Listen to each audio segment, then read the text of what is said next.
What's up, everybody? Got my documents printed, on my way. Pickup is in Sandpoint. I already did one of these loads, and it delivers to Seattle. It needs a TSA driver. The shop's coming along. You guys can see that. Still got to do the backfilling. I was already doing that this weekend on a Saturday. And yeah, haven't had a load for almost 2 weeks. That's kind of the trendy, I don't know what you call it, you know, whatever you want to call it. Last time I did 2 pallets and I still had room to sleep. This time it's 3 pallets, so there is no room to sleep anymore. There we go. Wife cleaned out my van for me. Thank you very much. She did like an awesome, almost a detail job. So super perfect. Weather's great. We're finally, I don't know, we're kind of in and out with the summertime. You guys can see this. Seriously, it's been kind of, I don't know. I don't know. We've had decent weather, had it bad. It's I don't know. Hasn't been warm enough to where I could say, hey, it's been great. And it's summertime. I mean, it's already, we're getting into, today's 1st of July actually, so, you know, with the 1st of July, we should be having like hot weather. Everything is still green out here. So we have been getting rain, which is abnormal. Had some rain last night actually too, so that's my situation at home with the weather, with the whatever, with the loads. But I'm just glad that, you know, I'm able to get this one. I guess it's gotta, here's the thing.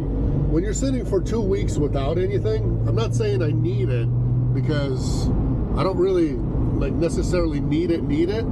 But hey, if there is one and it pays well, then I'll go. But when there is one coming out of here, guess what? It needs to pay, because, you know, somebody's sitting here for this long. Like I sat almost 2 weeks without a load. So when you sit almost 2 weeks without a load and one comes out, it needs to pay. So long story short, this one pays $900, picks up in Sandpoint, which is like 75 or 80 miles away from me. Delivers to Seattle Airport. It does need a TSA driver. So these ones always pay more because of the certification. But either way, that's a super pay. So, I mean, it kind of makes up for just a little bit, just maybe one day. But what about the other, you know, 13 or 12 days? You're gonna say, well, it is what it is. Let's get going. Let's get that picked up. I don't know what this is. It's some kind of, it's either aircraft or something. I don't know what they make over there. Maybe if I got time, I'll ask them, but usually there's no time to ask anything. So we'll ask if I have a chance what they manufacture over there, if we can. If not, then, you know, it'll be what it'll be. I'll show you guys what the freight is. And Sandpoint's a beautiful area. If it wasn't delivering direct, I'd probably like take the family with me, go pick it up, and just chill the day at the beach over there, because it is supposed to be 80 degrees out today. So, and Sandpoint's one of them places where we normally, in the summertime, go there maybe about 4 weekends, maybe 5 weekends out of the year on a Saturday. Probably be heading over there on for the 4th of July, I'm thinking. That's my guess. If not, then maybe Grand Coulee to the beach park over there.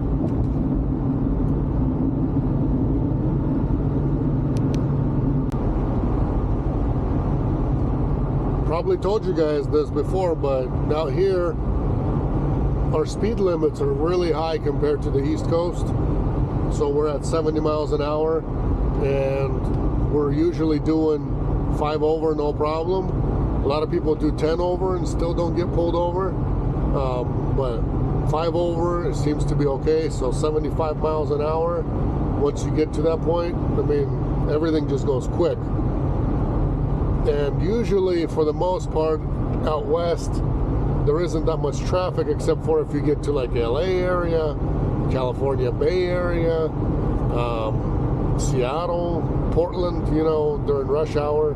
And Seattle, a lot of times, like right now, they're doing all kinds of construction work, road work on 405, so that takes forever. It doesn't matter what time, it doesn't matter what time of the day you're going to get there, but it's horrible out there. I don't know why. That's just kind of how it is out there right now. We're having quite a bit of construction work as well, but not as much. I know Montana is, so there's slowdowns over there. One lane, you know, they shift everybody into one lane, and then once you're, you know, stuck behind a couple of semi-trucks, then things get a little, you know, slow. But usually for the most part, even if you are traveling in the, you know, one lane, as long as you're not stuck behind some motorhome or somebody pulling a camper that's super slow, you can get the job done quickly. You can get through fast. But it seems like you can't ever catch a break, because out here, like say Montana, Idaho, like part of Utah even, there are slowdowns because of wintertime, bad weather. And then when you get into summer, it's the same thing, because you're slowed down because of the, you know, road work. So wintertime is one thing, and then you get into summer, and then you're doing with construction work. But life, you know, life on the road. By the way, let me know what you guys think of the audio and the video in this video, because I'm using my trusty camera was all full, so I picked it up and it was only like 4 minutes left in there on the SD card. So I had to grab a different card. I should have actually just grabbed that camera, but I just wanted to try out the 360, the Insta360, just in case. See how this is. I mean, it's just something a little different. It's a little bit more of a wider angle. You can see a little more inside, outside, you know, it's just a little wider angle, but different camera. Let me know how the sound is. Let me know how the video is. I'm actually recording at the same specs as the other one, but they're all a little different. With the Insta360, you can do the whole, you know, shebang, where you can edit and, you know, do it in 360 mode and then pick out what you want. But the editing part is what takes forever on the camera itself. So I don't really, not a fan of that, you know, whole editing part when you're doing the 360 part. But as far as if you're just regular filming, you know, this way, that way, it's all good. Let me know. Write it in the comments, please.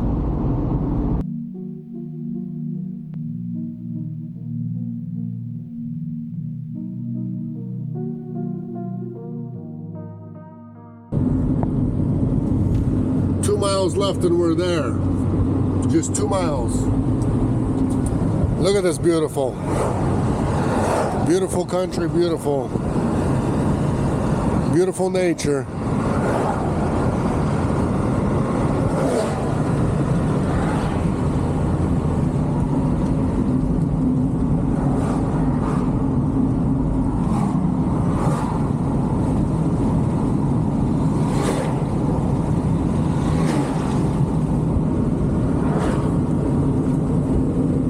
Show you guys what we're loaded up with. 3 pieces today. 3 pieces, supposedly like 33 by 47, and then 2 of them are 32 by 47. But I don't know, last time they were like full-size pallets, so I don't know if that's true or not. It seems like they put smaller, they make it smaller but on a big pallet, so only one way to find out. But still, it pays to have a good big van, because you know for sure it's going to fit, versus, you know, driving 80 miles in the middle of nowhere trying to pick it up and then having to end up canceling it because it doesn't fit. And you really haven't made any money. The cancels suck. And I know last week we had like 1, 2, 3. We had like 3 in one day That was more cancels than we had in the previous weeks for all the drivers. It just, I don't know. It was the week of the cancels. Let me know what you guys think of the cancels. I don't know how it is, but sometimes we book a load, driver gets there in 15 minutes, half an hour, sometimes even quicker. And then all of a sudden, it's, you know, been picked up by somebody. Quarter mile. All kinds of ramp to all kinds of different excuses why it's not there. And I'm like, well, how the heck did this get booked? Like, what broker? You don't call the shipper, the receiver, the whatever, or your customer doesn't. I don't know. It just kind of seems so silly that people are just out there, 200 ramp. out there just to try to make the money, but I don't understand. You know what I mean? I just don't get it. I don't get how something can cancel turn right onto so Idaho quickly. 200 East. It makes zero sense to me, anyways. I got so much to say about the cancels. Because people are just trying to make the money and not even worry about, you know, calling, finding out, clarifying, verifying, all those things. Nobody does any of that. It's just all of a sudden somebody wanted something moved, and then they negotiated and agreed on the price, and that's it. Continue on Idaho 200 East. We show up over there and all of a sudden it's been picked up already. Or it's been picked up days ago. How do you do that? Like, how do you go send somebody, book a truck, you know, go through all that trouble, but the load's already been picked up? Why are people not on the same page? I don't know. But I know how they could be in the future. The only way to do it is if you charge them like an arm and a leg, but by contract, it's, you know, the truck order not used or, you know, or nothing. They don't pay anything. But if they were to pay like $300, $500, oh, that would definitely teach the shipper or receiver how to do it right. Definitely. And somebody would definitely be verifying, and there'd be a lot less of those. But that's just my thoughts, you know. Who am I? I'm just a little guy. It's been that way for 10 years. You can't change it, no matter what you do. It's either you deal with it and shut your mouth and, you know, and be quiet about it and don't voice your opinions, because people get hurt. All of a sudden, people get offended when you tell them the truth. Lost some relationships that way too, but hey, you know what?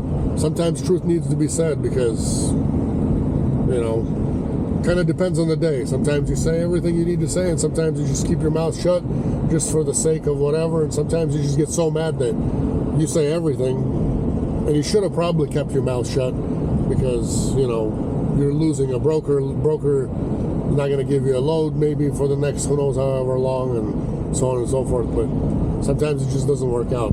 It is what it is. It's all right. It happens.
I got loaded through timber sled last time. Even though I asked the lady, she told me, no, it's around the other side of the building. Maybe that's what she meant, but I went a little further than that, and they told me to come right back. But it's all good. I'll go check in real quick, tell them I'm here, and we'll get loaded up. Check in with broker that I'm on site, and hopefully be done with it super quickly. Yeah, the shipping door's closed, so we'll go knock on it. Tell them that we're here. tell them to get us loaded.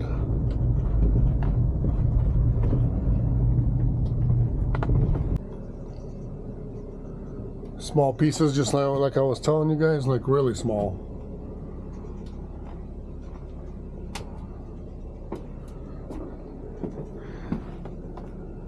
You see that?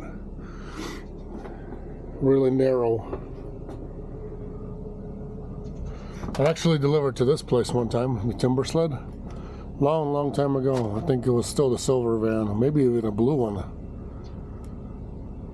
Long time ago, only once I delivered to these guys already.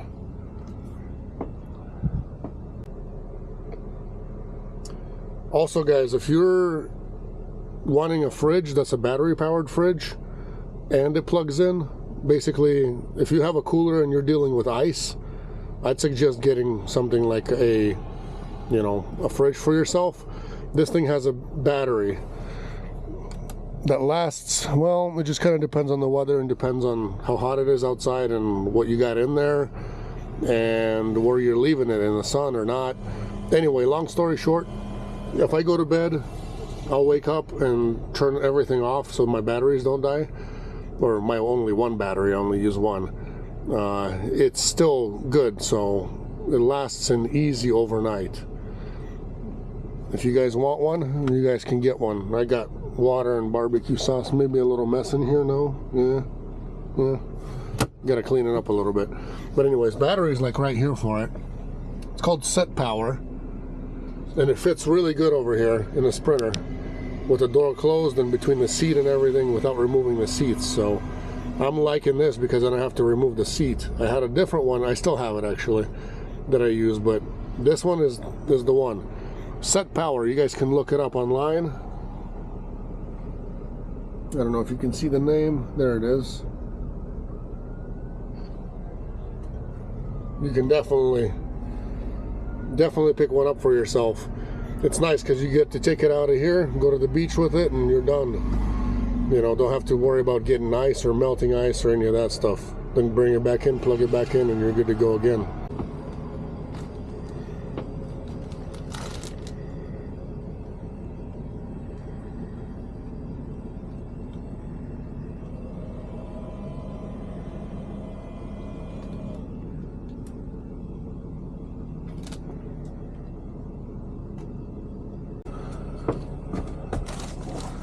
All right, 3 pieces, and oh, is it gonna reach? Gonna be super close. Anyway, this is the freight. I'm gonna strap it in. E-Track's the best thing for strapping. You guys know that. If you've been watching, I suggest it for everybody. But hey, in the end, you're the boss. You can do it your way. If you don't want to listen, you can suffer and try your way. But for me, E-Track is the best. It goes all the way forward for me. So sometimes people try to do it and they're like, well, I don't have enough strap. Well, you can, get a regular strap with the hook and then add it to here, tighten this up, add it to here, and then strap it on the loop in the E-Track as well. So there's plenty of ways to really strap things in if you guys don't know, just in case you don't know. I'm sure everybody's smart. We are strapped in and ready to roll. Take a picture for the broker and we're good. Here's what it looks like in the rear. Here's what it looks like over there. And I still have the space to use my full bed over there in the front. Can't get any better than that, honestly. Cannot. So I'm gonna try to get this thing delivered direct today. That way it's done and over with, not tomorrow. So we'll see. Last time they loaded me later, and then there's no way I could make it last time. But this time they actually loaded me up quicker. So I'll be going home, shower real quick, and then head on out, get ready, grab a couple things and go.